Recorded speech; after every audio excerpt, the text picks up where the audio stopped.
Good afternoon, Year 4s.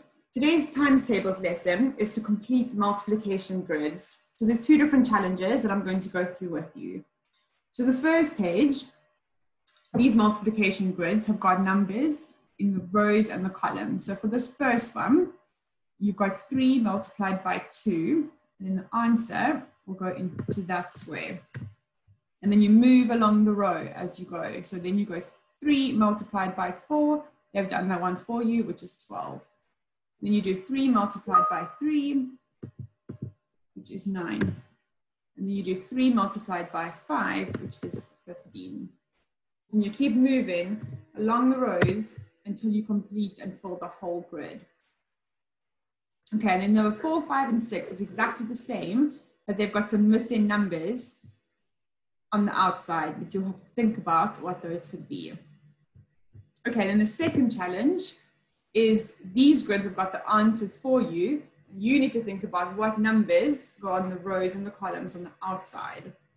So if we do this first one, we can see that something times something equals 15. So I'm going to choose 5 and 3 and see if that works.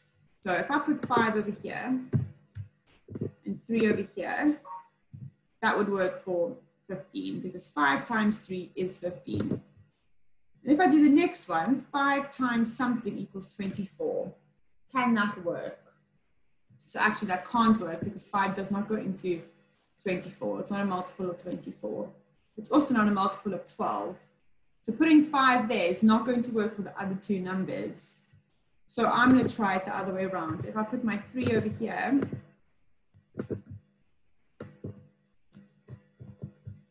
let's just move those. So if I put my 5 here and my 3 over there, so that would still equal 15 because I've just switched it around. So 3 times 5 is 15. And I know that I can multiply something by 3 to equal 24. And I can multiply something by 3 by something to equal 12.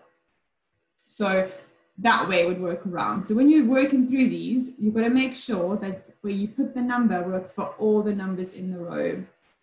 Okay, so have a go with those. And don't forget to send us your pictures of your work. If you want to, you can just copy these grids onto a piece of paper. That's absolutely fine. So you can choose which challenge you want to do, or you can have a go at both of them. So thank you and have fun.